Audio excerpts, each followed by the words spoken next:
Hi hello ಏನಾದ್ರು sweet ತಿನ್ಬೇಕು ಅನ್ನಿಸ್ದಾಗ ಈ ರೀತಿಯಾಗಿ ಹೆಲ್ತಿ ಆದಂತಹ ಎಳ್ಳಿನ ಒಬ್ಬಟ್ಟನ್ನ ಟ್ರೈ ಮಾಡಿ. ಖಂಡಿತವಾಗಿ ಇಷ್ಟ ಆಗುತ್ತೆ ಮತ್ತೆ ಅಷ್ಟು ಟೇಸ್ಟಿ ಆಗಿರುತ್ತೆ. ತುಂಬಾ ದಿನ ಇಟ್ಕೊಂಡು ತಿನ್ಬೋದು. ಹಾಗಾದ್ರೆ ಬನ್ನಿ ನೋಡೋಣ ಯಾವ ರೀತಿ ಮಾಡ್ಬೇಕು ಅಂತ. ಮೊದಲಿಗೆ ನಾನಿಲ್ಲಿ 1 ಕಪ್ನಷ್ಟು ಕಪ್ಪು ಎಳ್ಳನ್ನ ತಗೊಂಡಿದ್ದೀನಿ. ಇದನ್ನ ಈಗ ಒಂದು ಕಡಾಯಿಯಲ್ಲಿ ಹಾಕೊಂಡು ಇದನ್ನ ಚೆನ್ನಾಗಿ ರೋಸ್ಟ್ ಮಾಡ್ಕೋಬೇಕಾಗುತ್ತೆ. ಎಳ್ಳು ನಮ್ಮ ಆರೋಗ್ಯಕ್ಕೆ ತುಂಬಾನೇ ಒಳ್ಳೆಯದು ಮತ್ತೆ ಅದರಲ್ಲಿ ಎಣ್ಣೆ ಅಂಶ ಇರೋದ್ರಿಂದ ಚಳಿಗಾಲದಲ್ಲಂತೂ ತುಂಬಾನೇ ಒಳ್ಳೇದಂತಾನೆ ಹೇಳ್ಬೋದು. ಇದನ್ನ ಈ ರೀತಿಯಾಗಿ ನೀಟಾಗಿ ಡ್ರೈ ರೋಸ್ಟ್ ಮಾಡ್ಕೋಬೇಕಾಗುತ್ತೆ. ನೀವು ಬಿಳಿ ಎಳ್ಳನ್ನು ಸಹ ಮಾಡ್ಕೋಬಹುದು, ಬಟ್ ಕಪ್ಪು ಎಳ್ಳು ತುಂಬಾನೇ ಒಳ್ಳೆಯದು. ಅದನ್ನ ತಣ್ಣಗಾಗಕ್ಕೆ ಬಿಡೋಣ. ಅಷ್ಟರಲ್ಲಿ ನಾನು ಒಂದು ಬೇಸನ್ ನಲ್ಲಿ ಒಂದು ಅರ್ಧ ಕಪ್ನಷ್ಟು ಗೋಧಿ ಹಿಟ್ಟನ್ನ ಹಾಕೊಳ್ತಾ ಇದ್ದೀನಿ. ಹಾಗೆ ಒಂದು ಅರ್ಧ ಕಪ್ನಷ್ಟು ಮೈದಾ ಹಿಟ್ಟನ್ನ ಹಾಕೊಂಡು ಎರಡನ್ನು ಜರಡಿ ಮಾಡ್ಕೊಳ್ತಾ ಇದ್ದೀನಿ. ನೀವು ಬೇಕಾದ್ರೆ ಪೂರ್ತಿಯಾಗಿ ಮೈದಾ ಹಿಟ್ಟು ಅಥವಾ ಪೂರ್ತಿಯಾಗಿ ಗೋಧಿ ಹಿಟ್ಟಲ್ಲೂ ಮಾಡ್ಕೋಬಹುದು. ಈಗ ಎರಡನ್ನೊಮ್ಮೆ ಚೆನ್ನಾಗಿ ಮಿಕ್ಸ್ ಮಾಡಿಕೊಂಡು ನಂತರ ಇದಕ್ಕೆ ಒಂದು ಅರ್ಧ ಕಪ್ನಷ್ಟು ಚಿರೋಟಿ ರವೆಯನ್ನ ಹಾಕೊಳ್ತಾ ಇದ್ದೀನಿ. ಈಗ ಮೂರನ್ನ ಒಮ್ಮೆ ಚೆನ್ನಾಗಿ ಮಿಕ್ಸ್ ಮಾಡ್ಕೋಬೇಕು. ಅದಕ್ಕಿಂತ ಮುಂಚೆ ಚಿಟಕಿ ಉಪ್ಪನ್ನ ಹಾಕೊಂಡು ಮಿಕ್ಸ್ ಮಾಡ್ಕೊಳ್ಳಿ. ಈಗ ಇದಕ್ಕೆ ಸ್ವಲ್ಪ ಸ್ವಲ್ಪನೇ ನೀರನ್ನ ಆಡ್ ಮಾಡ್ಕೊಳ್ತಾ ಗಟ್ಟಿಯಾಗಿ ಚಪಾತಿ ಹಿಟ್ಟಿನ ಅದಕ್ಕೆ ಕಲಿಸ್ಕೋಬೇಕಾಗುತ್ತೆ. ಸ್ವಲ್ಪ ತೆಳ್ಳಗಿದ್ರೂ ಪರವಾಗಿಲ್ಲ, ಯಾಕಂದ್ರೆ ಚಿರೋಟಿ ರವೆ ಹಾಕಿರೋದ್ರಿಂದ ಮತ್ತೆ ಗಟ್ಟಿ ಆಗುತ್ತೆ. ಈಗ ಇದನ್ನ ಚೆನ್ನಾಗಿ ನಾದಿ ಕಲಿಸ್ಕೊಂಡು ಒಂದು 10 ನಿಮಿಷ ಬಿಡೋಣ. ಈಗ ಅಷ್ಟರಲ್ಲಿ ಕಪ್ಪು ಎಳ್ಳು ಹುರ್ಕೊಂಡಿದ್ವಲ್ಲ ಅದು ತಣ್ಣಗಾಗಿದೆ. ಈಗ ಅದನ್ನ ಒಂದು ಮಿಕ್ಸಿ ಜಾರ್ನಲ್ಲಿ ಹಾಕೊಳ್ಳೋಣ. ಈಗ ಇದನ್ನ ತರ್ತರಿಯಾಗಿ ಮೊದಲಿಗೆ ಗ್ರೈಂಡ್ ಮಾಡ್ಕೊಂಡು ಬರೋಣ. ನಂತರ ಇದಕ್ಕೇನೆ 1 ಸ್ಪೂನ್ ಅಷ್ಟು ಏಲಕ್ಕಿ ಪೌಡರ್ ಅನ್ನ ಹಾಕೊಳ್ತಾ ಇದ್ದೀನಿ. ಒಂದು ಅರ್ಧ ಸ್ಪೂನ್ ಅಷ್ಟು ಶುಂಠಿ ಪೌಡರ್ ಅನ್ನ ಹಾಕೊಂಡು ಇದಕ್ಕೆ 1 ಕಪ್ನಷ್ಟು ಬೆಲ್ಲವನ್ನ ಹಾಕೊಳ್ತಾ ಇದ್ದೀನಿ, ಬೆಲ್ಲದ ಪೌಡರ್ ಅನ್ನ. ಇದನ್ನ ಈಗ ನುಣ್ಣಗೆ ಗ್ರೈಂಡ್ ಮಾಡ್ಕೋಬೇಕಾಗುತ್ತೆ. ನೋಡ್ತಾ ಇರ್ಬೋದು, ಈ ರೀತಿಯಾಗಿ ನುಣ್ಣಗೆ ಗ್ರೈಂಡ್ ಮಾಡ್ಕೊಳ್ಳಿ. ಎಷ್ಟು ನುಣ್ಣಗಾಗುತ್ತೋ ಅಷ್ಟು ಗ್ರೈಂಡ್ ಮಾಡ್ಕೊಳೋದ್ರಿಂದ ಅದರಲ್ಲಿರುವಂತಹ ಆಯಿಲ್ ಎಲ್ಲ ಹೊರಗಡೆ ಬರುತ್ತೆ. ನೋಡಿ, ಈ ರೀತಿಯಾಗಿ ಒಮ್ಮೆ ಚೆನ್ನಾಗಿ ಮಿಕ್ಸ್ ಮಾಡಿಕೊಂಡು ಇದರಲ್ಲಿ ಚಿಕ್ಕ ಚಿಕ್ಕ ಉಂಡೆಗಳನ್ನಾಗಿ ಮಾಡ್ಕೋಬೇಕಾಗುತ್ತೆ.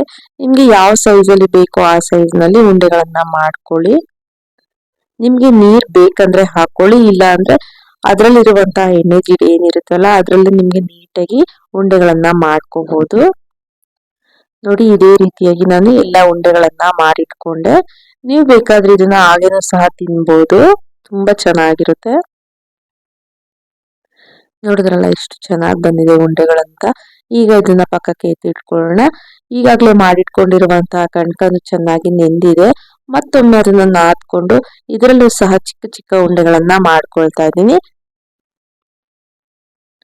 ಇನ್ನು ನನ್ನ ಚಾನೆಲ್ ನಲ್ಲಿ ಸುಮಾರು ಕುಕಿಂಗ್ ವಿಡಿಯೋಗಳನ್ನ ಅಪ್ಲೋಡ್ ಮಾಡಿದ್ದೀನಿ. ನೋಡಿ ಹೇಗಿದೆ ಕಮೆಂಟ್ ಮೂಲಕ ತಿಳಿಸಿ. ಈಗ ಎಲ್ಲ ಉಂಡೆಗಳು ರೆಡಿ ಆಯ್ತು.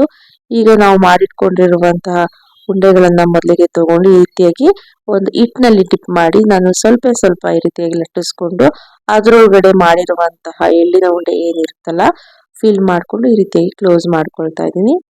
ನೀವು ಕಾಯೊಬ್ಬಟ್ಟೆಲ್ಲ ಯಾವ ರೀತಿಯಾಗಿ ಮಾಡ್ತೀರಲ್ಲ ಅದೇ ರೀತಿಯಾಗಿ ಪ್ರೊಸೆಸ್ ಅಲ್ಲೇ ಮಾಡಬೇಕು. ಈಗ ಮೇಲೆ ಸ್ವಲ್ಪ ಹಿಟ್ಟನ್ನ ಹಾಕೊಂಡು ಈ ರೀತಿಯಾಗಿ ತೆಳ್ಳಗೆ ಲಟ್ಟಿಸ್ಕೋಬೇಕಾಗುತ್ತೆ. ನೀವು ಬೇಕಾದ್ರೆ ಇಷ್ಟಕ್ಕೆ ಸಾಕು ಅಂದ್ರೆ ಇಷ್ಟು ದಪ್ಪನಾಗೂ ಲಟ್ಟಿಸ್ಕೋಬಹುದು, ಇಲ್ಲ ನಿಮ್ಗೆ ತುಂಬಾ ತೆಳ್ಳಗ್ ಬೇಕಂದ್ರೆ ಇನ್ನು ತೆಳ್ಳಗೂ ಸಹ ಲಟ್ಟಿಸ್ಕೋಬಹುದು. ನೋಡಿ, ಇದೇ ರೀತಿಯಾಗಿ ನಾನು ಎಲ್ಲವನ್ನು ಸಹ ಲಟ್ಟಿಸ್ಕೊಳ್ತಾ ಇದ್ದೀನಿ. ಮತ್ತೆ ನನ್ನ ಚಾನೆಲ್ ನಲ್ಲಿ ಕುಕಿಂಗ್ ವಿಡಿಯೋಗಳಲ್ಲದೆ ಲಾಗ್ಸ್ ಗಳನ್ನು ಸಹ ಅಪ್ಲೋಡ್ ಮಾಡಿದ್ದೀನಿ. ಅವುಗಳನ್ನು ಸಹ ನೋಡಿ ಕಮೆಂಟ್ ಮೂಲಕ ತಿಳಿಸಿ ಹೇಗಿದೆ ಲಾಗ್ಸ್ ಅಂತ. ನೋಡ್ತಾ ಇರ್ಬೋದು, ಎಲ್ಲಾ ಒಬ್ಬಟ್ಟುಗಳನ್ನು ಸಹ ಮೊದಲಿಗೆ ಈ ರೀತಿಯಾಗಿ ಲಟ್ಟಿಸ್ಕೊಂಡು ರೆಡಿ ಮಾಡ್ಕೊತಾ ಇದೀನಿ. ನೋಡಿ ಎಷ್ಟು ಚೆನ್ನಾಗಿ ಬರ್ತಾ ಇದೆ ಅಂತ. ಸ್ವಲ್ಪನೂ ಸಹ ಕಿತ್ತು ಹೋಗ್ತಾ ಇಲ್ಲ, ಅಷ್ಟು ಚೆನ್ನಾಗಿ ಬರ್ತಾ ಇದೆ. ಈಗ ಇದನ್ನ ಒಂದು ಪ್ಲೇಟ್ ನಲ್ಲಿ ಹಾಕೊಂಡು ಹೆಂಚು ಚೆನ್ನಾಗಿ ಕಾದ ನಂತರ ಒಂದೊಂದು ಒಬ್ಬಟ್ಟುಗಳನ್ನ ಹಾಕೊಂಡು ಎರಡು ಕಡೆನೂ ಚೆನ್ನಾಗಿ ರೋಸ್ಟ್ ಮಾಡ್ಕೋಬೇಕಾಗುತ್ತೆ. ನೋಡಿ ಎಷ್ಟು ಚೆನ್ನಾಗಿ ಬರ್ತಾ ಇದೆ ಅಂತ. ಒಬ್ಬಟ್ಟುಗಳು ತುಂಬಾ ಫ್ಲಫಿಯಾಗಿ ತುಂಬಾ ಸಾಫ್ಟ್ ಆಗಿರುತ್ತೆ, ತಿನ್ಲಿಕ್ಕೂ ಸಹ ಅಷ್ಟೇ ರುಚಿಯಾಗಿರುತ್ತೆ. ಇದೇ ರೀತಿಯಾಗಿ ನಾನು ಎಲ್ಲಾ ಒಬ್ಬಟ್ಟುಗಳನ್ನ ಮಾಡ್ಕೊಳ್ತಾ ಇದ್ದೀನಿ. ನೀವು ಈ ರೀತಿಯಾಗಿ ಬೇಯಿಸುವಾಗ ಎಣ್ಣೆ ತುಪ್ಪ ಏನು ಹಾಕಕ್ ಹೋಗ್ಬೇಡಿ. ನೀವು ಸರ್ವ್ ಮಾಡ್ಬೇಕಾದ್ರೆ ತುಪ್ಪದ ಜೊತೆ ತಿನ್ನಿ, ಸಖತ್ತಾಗಿರುತ್ತೆ. ನೋಡಿದ್ರಲ್ಲ, ಎಲ್ಲಾ ಎಳ್ಳಿನ ಒಬ್ಬಟ್ಟುಗಳು ಸಹ ರೆಡಿ ಆಗಿದೆ.